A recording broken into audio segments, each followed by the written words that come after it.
अस्सलाम वालेकुम। आज का हमारा टॉपिक है थ्योरीज ऑफ पर्सनैलिटी। इससे पहले हमने पर्सनैलिटी की डेफिनेशन को डिस्कस किया था और डिफरेंट जो पर्सनैलिटी की थेरीज़ हैं इनको डिस्कस किया था। आज हम डिस्कस करेंगे साइको एनालिटिकल थेरीज़ को। साइको एनालिटिकल थेरी है biological, behavioural, traits, dispositional and the humanistic theories. ये ऐसी थेरीज़ हैं जो कि पर्सनैलिटी को एक्सप्लेन करती हैं, बताती हैं कि पर्सनैलिटी जो है वो किस तरह से डिवेल्प होती है, कौन कौन से फैक्टर जो हैं वो मिलके पर्सनैलिटी को डिवेल्प करते हैं। तो first of all we will discuss about the psycho analytical theory. Okay, Freud was the first person who developed the psychoanalytical theory.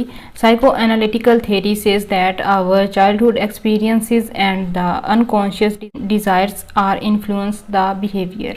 जो पर्सनैलिटी है ये डिवेल्प होती है चाइल्डहुड एक्सपीरियंसेस से, और जो अनकॉन्शियस में हमारी डिज़ायर्स हैं वो बिहेवियर को इन्फ्लुएंस करती हैं, और फिर वही बिहेवियर जो है वो मिलके हमारी पर्सनैलिटी को डिवेल्प करता है। ओके, यहाँ पर एरिक एरिक्सन जो हैं इन्होंने भी इस थेरी के ऊपर काम किया। एन्ना फ्रॉयड ने भी, कार्ल जूंग ने, अल्फ्रेड एडलर ने और कैरन हॉल ने, इन सब लोगों ने भी साइको एनालिटिकल थेरी के ऊपर बहुत सारा काम किया। हम देखेंगे कि साइको एनालिटिकल थेरी जो है इसके बेसिक कॉन्सेप्ट्स क्या हैं और किस तरह से ये एक्सप्लेन करते हैं कि पर्सनैलिटी कैसे डिवेल्प होती है।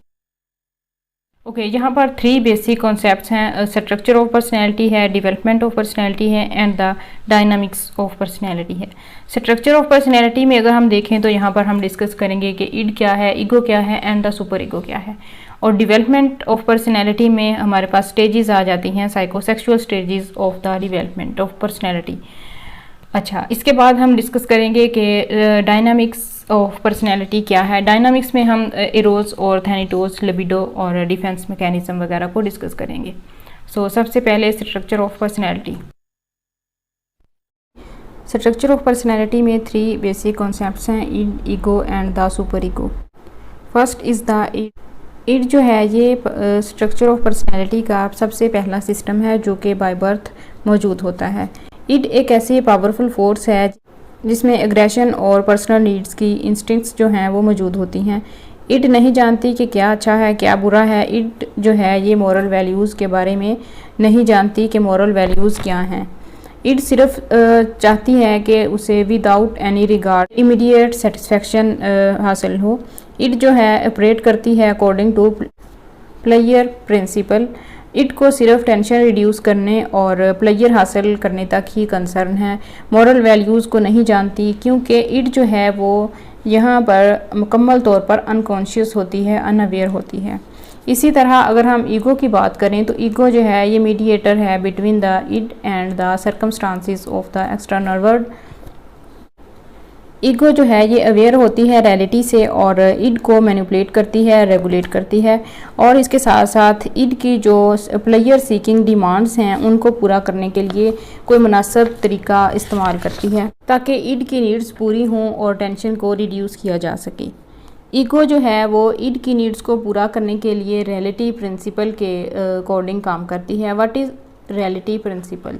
रियलिटी प्रिंसिपल इज़ दैट कि कोई भी पर्सन जब इड की नीड्स को पूरा करने के लिए अपने पास्ट एक्सपीरियंसेस यूज़ करता है, रीजनिंग यूज़ करता है और सोशल एंड मॉरल वैल्यूज़ को यूज़ करते हुए इड की नीड्स को पूरा करता है, that is reality principles. Okay, ego जो है बेसिकली इड और सुपर ईगो के दरमियान मीडिएटर का काम करती है ताकि इड और सुपर ईगो दोनों की जो नीड्स हैं उनको अप्रोप्रिएटली पूरा किया जा सके। इसी के साथ जब इड और सुपर ईगो दोनों के प्रेशर बहुत बढ़ जाते हैं और ईगो जो है वो रियलिटी पर काम करने की बजाय अपने जो पास्ट एक्सपीरियंसेस हैं उनको यूज़ करने की बजाय, रीजनिंग को यूज़ करने की बजाय, उन सारी इन सारे जो सिस्टम्स हैं इनको यूज़ करने की बजाय चीज़ों को तोड़ मरोड़ कर पेश करती है, और इसी के दौरान जो है वो ईगो को एंजाइटी पैदा होती है। फिर इसी एंजाइटी से बचने के लिए ईगो जो है वो आइडियोलॉजिकली तरीके यूज़ करती है और जिससे फ्राइड जो है वो डिफेंस मैकेनिज्म का नाम देता है। Okay, third part of the fried structure of personality is the super ego. Super ego represent करती है मोरालिटी को और मोरल वैल्यूज़ को। और इसके साथ सुपर ईगो जो है ये चाहती है कि दुनिया की हर पर्सनैलिटी आइडियलिस्टिक हो और रियलिस्टिक सिस्टम पे बेस करे। सुपर ईगो जो है जब डिवेल्प होती है तो इसमें पॉजिटिव और नेगेटिव इंस्टिंक्ट्स जो हैं, पॉजिटिव और नेगेटिव नीड्स जो हैं ये भी डिवेल्प हो जाती हैं। पॉजिटिव और नेगेटिव इंस्टिंक्ट्स जो हैं ये क्या हैं कि अच्छाई और बुराई, जुल्म, अदल व इंसाफ, नेकी और बदी, इस तरह से। सुपर ईगो जैसे जैसे डिवेल्प होती है नेगेटिव इंस्टिंक्ट्स जो हैं, जो बुराइयां हैं वो कम होती जाती हैं और जो अच्छाई है, जो पॉजिटिव इंस्टिंक्ट्स हैं, जो पॉजिटिव नीड्स हैं वो डिवेल्प होना शुरू हो जाती हैं। इसी प्रोसेस के दौरान जो है सुपर ईगो दो पार्ट्स में डिवाइड हो जाती है। First is conscience and the second is ego ideal. Conscience जो है ये एक ऐसा सेंस है जिसमें फ़र्द जो है अच्छे और बुरे में तमीज़ करना जान जाता है। उर्दू में अगर हम इसे देखें तो यह है ज़मीर, कि कोई भी इंसान जब अच्छे और बुरे में तमीज़ करना सीख जाए तो इस पार्ट हम कॉन्सेंस का नाम देंगे। और कॉन्सेंस जो है इसमें कोई भी इंसान जो है वो अच्छे कामों की तरफ, यानी नेकी है, अदल इंसाफ है, प्यार मोहब्बत है, इस तरह के जो मोटिवेशंस हैं, जो इस तरह के जो फैक्टर्स हैं कॉन्सेंस में डिवेल्प हो जाते हैं। और जो नफ़रत है, बदी है या जुल्म है या गैर इखलाकी काम है या जो ऐसे काम हैं जो सोशल नॉर्म्स को फॉलो नहीं करते, उन सब को रोकने में पर्सन की हेल्प करती है। इसी के साथ जो ईगो आइडियल जो है ये ऐसे रूल्स और स्टैंडर्ड्स को डिवेल्प करती है जिसमें जो कि माशरे के लिए, जो कि सोसाइटी के लिए अच्छे साबित होते हैं। और ये फिर जो चीज़ें हैं ये ईगो आइडियल अपने पेरेंट्स से और अपनी सोसाइटी से सीखती है। इसी के साथ जब ईगो आइडियल में पर्सन जो है वो रूल्स को और स्टैंडर्ड्स को जो सोसाइटी में बने होते हैं, जो पेरेंट्स ने डिवेल्प किए होते हैं, उनको जब फुलफ़िल करता है तो वो प्राइड फील करता है। और इसी के साथ अगर इन रूल्स को फॉलो नहीं करता तो वो पर्सन जो है, जो पर्सनैलिटी है, वो गिल्ट फील करेगी। तो ये है super ego. Okay, now we will discuss about the development of personality. Freud की जो थ्योरी ऑफ पर्सनैलिटी है इसी हाइपोथेसिस पर डिवेल्प की गई कि जो पर्सन है इसकी पर्सनैलिटी को डिटरमिन करते हैं ऐसे इवेंट्स और ऐसे कन्फ्लिक्ट्स जो कि साइकोसेक्सुअल डेवलपमेंट के दौरान वाक़ होते हैं। यहाँ पर जो डेवलपमेंट ऑफ पर्सनैलिटी है इसमें हमारे पास 5 स्टेजेस हैं पर्सनैलिटी डेवलपमेंट की, जिसमें oral, anal, phallic, latency and the genital. ये सारी stages according to Freud determine करती हैं कि किसी भी इंसान की पर्सनैलिटी कैसी है। इन सारी स्टेजेस के दौरान जो इवेंट्स होते हैं, जो कॉन्फ्लिक्ट्स होते हैं, वही डिटरमिन करते हैं पर्सनैलिटी को। और इन्हीं स्टेजेस में जो पर्सन है वो एक यूनिक चैलेंज को फेस करता है और अगर इसी चैलेंज को सक्सेसफुली ओवरकम किया जा सके तो फिर एक मैच्योर पर्सनैलिटी जो है वो डेवलप हो जाती है। और अगर पर्सन फेल हो जाता है इन चैलेंजेस को ओवरकम करने में तो फिर फिक्सेशन जो है वो अकर हो जाती है पर्टिकुलर स्टेज ऑफ डेवलपमेंट में। ओके, सबसे पहले जो यहाँ पर स्टेज है वो है ओरल स्टेज, जो कि स्टार्ट होती है बर्थ टू 18 मंथ्स। और इस स्टेज में जो है वो सेटिस्फेक्शन का प्राइमरी सोर्स माउथ होता है, लाइक सकिंग। और अगर इसी स्टेज में जो है वो सेटिस्फेक्शन कम हो तो बच्चा जो है वो बड़ा होकर अग्रेसिव हो जाता है, गम सकिंग करने लगता है और स्मोकिंग की तरफ चला जाता है। और इसके साथ साथ बच्चा जो है वो दूसरों पर डिपेंड करने लगता है। ओके, सेकंड जो स्टेज है वो है एनल स्टेज। ये स्टार्ट होती है 18 मंथ से 3 ईयर तक। और इस स्टेज में जो बच्चे की सेटिस्फेक्शन है वो डाइवर्ट हो जाती है, शिफ्ट हो जाती है माउथ टू अनस। और इस स्टेज में बच्चे जो हैं वो टॉयलेट ट्रेनिंग सीखते हैं। 2 टाइप्स ऑफ कॉन्फ्लिक्ट्स में occur during this period. First is anal expulsive and the second is anal retentive. ये जो कॉन्फ्लिक्ट्स हैं ये बच्चे को ज़्यादा टॉयलेट ट्रेनिंग देने की वजह से हो सकते हैं और कम टॉयलेट ट्रेनिंग जो है देने की वजह से भी हो सकते हैं। एनल एक्सपल्सिव जो है इसमें बच्चे जो हैं वो बड़े होकर डर्टी और इस तरह टाइप के रहेंगे। और जो एनल रिटेंटिव है इसमें बच्चे जो है वो एक्सेसिव नीट एंड क्लीन रहना शुरू कर देते हैं। ओके, इसके बाद थर्ड स्टेज जो है ये है फैलिक स्टेज और ये स्टार्ट होती है 3 ईयर से 7-8 ईयर तक। इस स्टेज में बच्चे की जो सेटिस्फेक्शन है वो इन्वॉल्व हो जाती है सेक्सुअल एंड जेनिटाइल फैंटेसीज़ की तरफ। और इस स्टेज में बच्चे जो हैं वो मॉरल सोशल वैल्यूज़ सीखते हैं और सोशल एंड मॉरल वैल्यूज़ पर अमल करवाने के दौरान ही अगर बच्चे को ज़्यादा सख्ती की जाए और बच्चा जो है वो इस स्टेज के दौरान जो है वो एहसास कमतरी और एहसास महरूमी का शिकार हो जाता है। और इसके साथ साथ कई बहुत सारे जो साइकोलॉजिकल कॉम्प्लेक्सेस हैं वो उनका भी शिकार हो जाता है। ओके, फेलिक स्टेज में जो कम्प्लेक्सेस का शिकार होता है बच्चा, उनकी अगर हम बात की करें तो सबसे पहले है ओडिपस कम्प्लेक्स और सेकंड इज़ अल्ट्रा कम्प्लेक्स।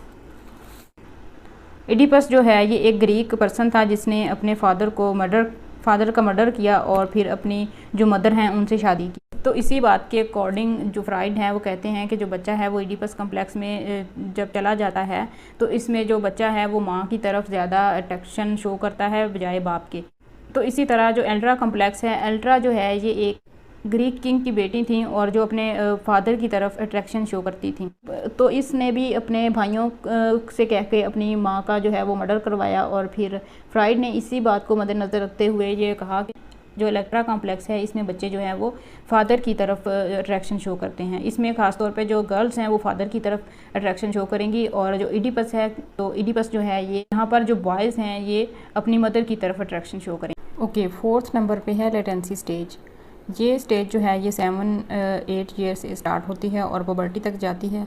इस स्टेज में बच्चे जो हैं वो इन्वायरमेंट में इंटरेस्ट लेना शुरू कर देते हैं और इसके साथ साथ सेल्फ़ कॉन्फिडेंस को भी प्रूव करने के लिए ज़्यादा से ज़्यादा इन्वायरमेंट से रिलेटेड और वर्ल्ड से रिलेटेड इन्फॉर्मेशन जो है वो हासिल करना शुरू कर देते हैं। और इसी एज में जो है वो बच्चों की रियलिटी जो है वो ब्रॉड हो जाती है और सुपर ईगो भी इसी स्टेज में डेवलप होना शुरू हो जाती है। बच्चे की जो सुपर ईगो है वो ज़्यादा मॉरल वैल्यूज़ पे बेस करने लग जाती है और आइडियलिस्टिक हो जाती है।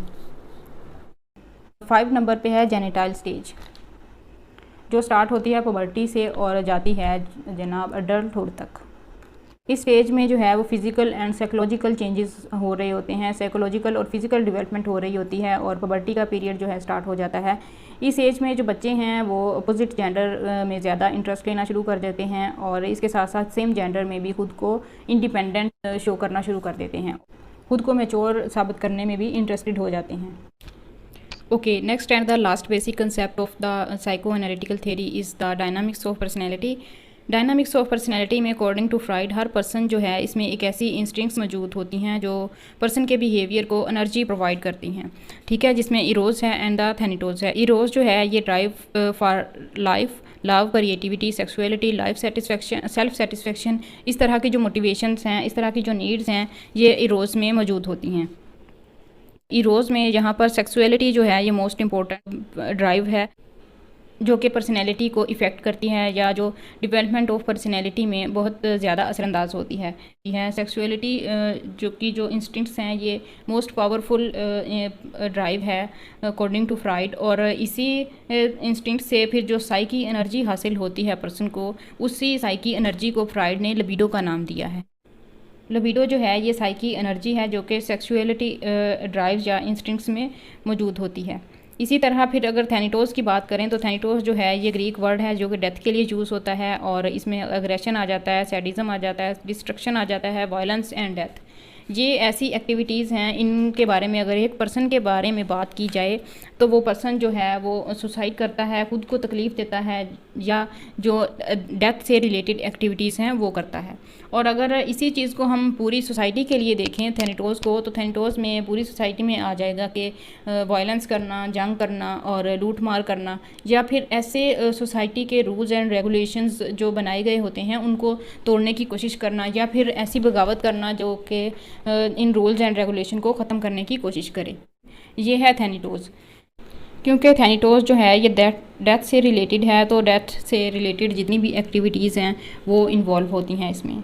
तो ये था आज का हमारा टॉपिक जिसमें हमने डिस्कस किया कि साइको एनालिटिकल थ्योरी क्या है पर्सनैलिटी की और फिर क्या साइको एनालिटिकल थ्योरी जो है वो क्या एम्फसाइज़ करती है कि पर्सन की डेवलपमेंट जो है वो किस तरह से होती है और कौन कौन सी चीज़ें जो हैं वो पर्सनैलिटी को डिटरमिन करती हैं या डेवलपमेंट ऑफ पर्सनैलिटी को डिटरमिन करती हैं।